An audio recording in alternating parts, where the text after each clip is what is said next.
کائنات جو ہے وہ کائنات کے بارے میں سائنسدان تو یہ کہتے ہیں کہ ہمیشہ سے ہے.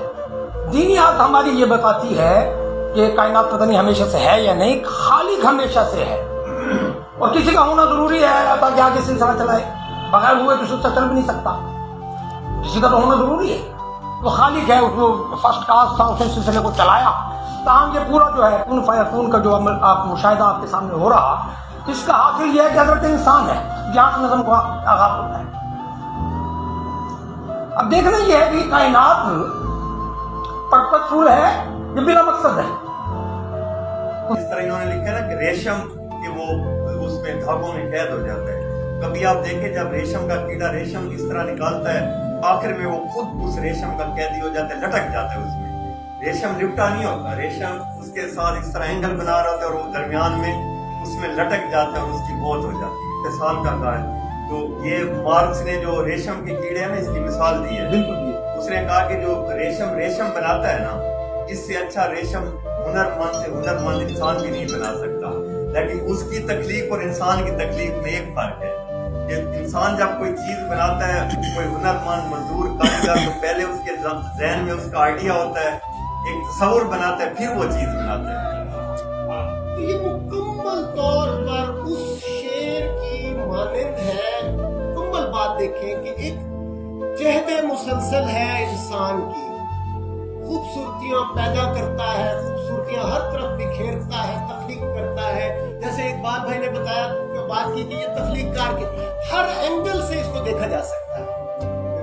اب ہوتا کیا ہے، اس نے سب کچھ ریشم بھی، اس نے ریشم بنا، تار بنے، پھر بہت سارے خوبصورتیاں پیدا کی، سارا کچھ اس کے ہاتھ کیا ہے. ہم بھی ریشم کے کیڑوں جیسے ہیں، ذات کو اپنے منتخب کر کے خود کو مرکز بنا کے رکھتے ہیں.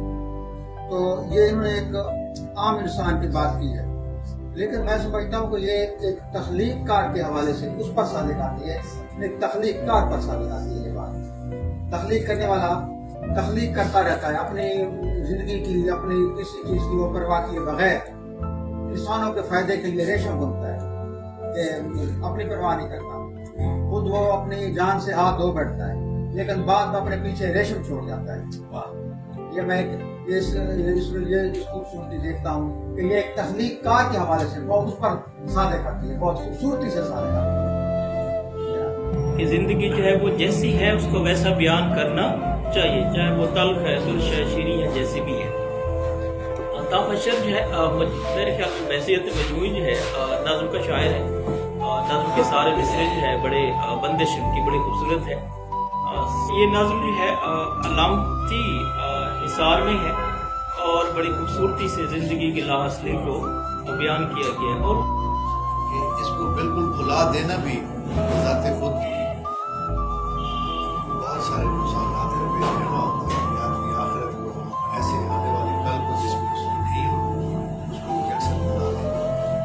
تو جب الطاف اشرف نے اس تھاٹ پہ بیٹھ کے سوچا ہے شاید اس نے اس مضمون کو بڑے خوبصورت پیرائے میں لفظ ریشم کے کیڑے کا حوالہ اس طرح استعمال کر کے بات پر نرم بات ہے عرض ہوتا، لیکن اس کو ایک نظم کے پیرائے میں پرانی ہے مختصر پیرائے میں بات عمل کی ہے. پوری زندگی کا ایک سائیکل پورا ایک دائرہ کھینچا ہوا نظر آ رہا ہے.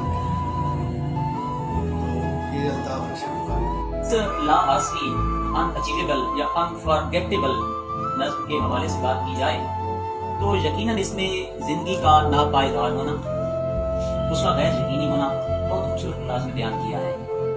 ساتھ میں جو تھیوریٹیکل اپروچ ہے اس کو پریکٹیکل کی طرف لے جانے کا بھی بہت خوبصورت درس یہاں پہ یہ دے رہے ہیں. اس میں میں یہ بھی سمجھتا ہوں کہ جو خود پرستی ہے، خود پسندی ہے یا میٹیریلسٹک اپروچ جو ہے جس میں ہم اپنے گرد یا اپنے محور کے گرد یا اپنی ذات کے گرد ہی تمام کچھ کرتے رہتے ہیں، اس میں مرکز و محور ہم خود ہوتے ہیں اور اس سے یقیناً معاشرہ ایک تقریب یا بگاڑ کی طرف جاتا ہے. ایک کھیل تماشا ہے، اس میں تمام کھیل تماشوں کا ذکر ایک اس کے طور پہ آ گیا ہے مثال کے طور پہ. انہوں نے یہ یہاں پہ ثابت کیا ہے, یہاں پہ یہ بتایا کہ زندگی میں جتنی بھی آسائشیں, جتنی بھی خوبصورتیاں ہیں, تو اس کے آخر میں تو ہم نے چلے جانا ہے. تو دنیا جو ہے محض ایک کھیل تماشے والی بات ہے. تو یہ میں سمجھتا ہوں کہ یہ قرآن پاک کی اس آیت کی